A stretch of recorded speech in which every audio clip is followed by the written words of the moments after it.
अयोध्या में विवादित स्थल पर मंदिर और मस्जिद के मुकदमे की सुप्रीम कोर्ट में चल रही सुनवाई में एक बड़ा परिवर्तन सामने आया है।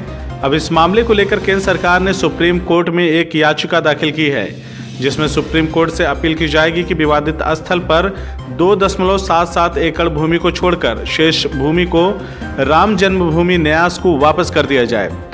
इस भूमि पर यथास्थिति बनाए रखने की आवश्यकता नहीं है। केंद्र सरकार के इस फैसले पर अयोध्या में राम जन्मभूमि बाबरी मस्जिद विवाद के मुख्य पक्षकार इकबाल अंसारी ने बड़ा बयान देते हुए कहा है कि अगर केंद्र सरकार ये कदम उठा रही है तो हमें इस पर कोई एतराज नहीं है।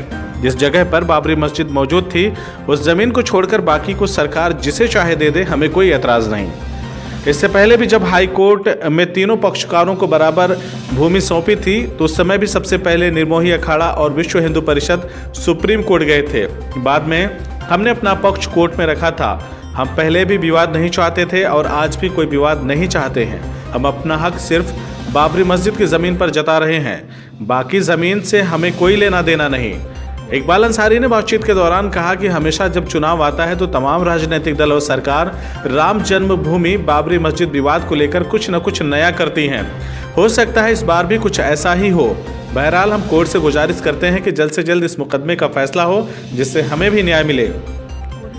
राम जन्मभूमि मुख्य पुजारी आचार्य सत्येंद्र दास ने कहा कि जो सरकार ने अधिग्रहित भूमि सौंपने की मांग की है, ये बहुत अच्छा कदम है और मैं समझता हूं कि केंद्र सरकार ने जो जमीन अधिग्रहित की थी उस जमीन पर अधिकार उसका है, वह कुछ भी कर सकती है, लेकिन यह किस उद्देश्य से किया जा रहा है इसके बारे में कोई नहीं जानता।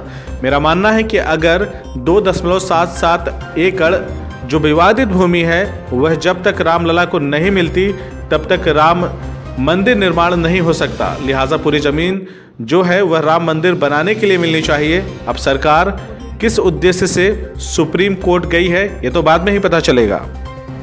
यह जो केंद्र सरकार अधिग्रहण किया है तो पूरा अधिकार केंद्र सरकार को है और केंद्र सरकार जो भी चाहे जिस रूप से चाहे उसकी व्यवस्था कर सकती है और जिसको चाहे उसको दे सकती है, क्योंकि बाकी जितने लोग रहे सबको वह मिल चुका है मुआवजा। ऐसी स्थिति में सरकार यह नहीं समझ में आ रहा कि यह सुप्रीम कोर्ट से उसको मांग कर रही है कि हमको दे दिया जाए, तो यह याचिका किस उद्देश्य से है ये पता नहीं है। लेकिन जो 2.77 एकड़ जमीन जो अधिग्रहण है और 2.77 पॉइंट विवादित है जहां पर रामलला विराजमान है, जब तक इसका निस्तारण नहीं होता तब तक रामलला का मंदिर नहीं बन पाएगा।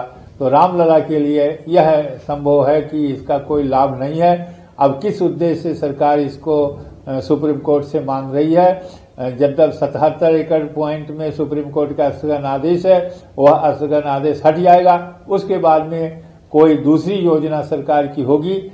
लेकिन मैं समझता हूं कि जब तक 2.77 पॉइंट की व्यवस्था सुदृढ़ नहीं होती और रामलला के पक्ष में नहीं होता, इसका स्थगन आदेश नहीं हटता, तब तक के लिए यह कोई भी रामलला के लिए लाभ नहीं है। केंद्र सरकार ने हाई कोर्ट में एक रिट दाखिल किया है कि जो जमीनें झगड़े को छोड़ करके है वो जमीनें हमें वापस की जाए। मस्जिद को छोड़ करके जो जमीनों की मांग की जा रही है उस पर हमें कोई इतराज नहीं है। सरकार के कब्जे में पहले से भी है, सरकार किसको दे रही है किसको नहीं दे रही है ये कोर्ट जाने और हमें कोई इतराज नहीं है।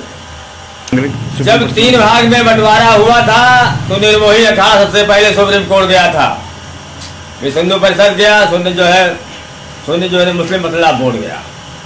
आज उस पर लोग नहीं माने, उसका मसला आज भी सुप्रीम कोर्ट में लंबित है, चल रहा है। कल आज इसकी तारीख भी पड़ी थी, लेकिन आज एक रिट दाखिल कर दी गई है कि वो जमीनें वापस कर दी जाए। केंद्र गवर्नमेंट ने जो है वो जमीन वापस करने की बात कह रही है कि ये जमीन हिंदू परिषद को दी जाए, किसको जो है किसी को भी दे।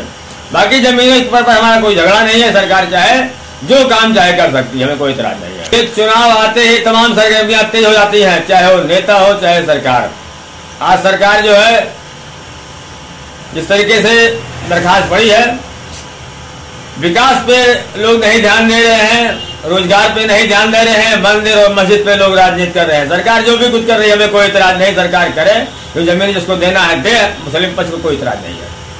अगर आपको हमारी खबर अच्छी लगी तो खबर को लाइक करें, शेयर करें और चैनल को सब्सक्राइब जरूर करें। साथ ही स्क्रीन पर दिख रही घंटी को दबाएं ताकि आप तक हमारी सभी खबरों के नोटिफिकेशन पहुंचते रहें।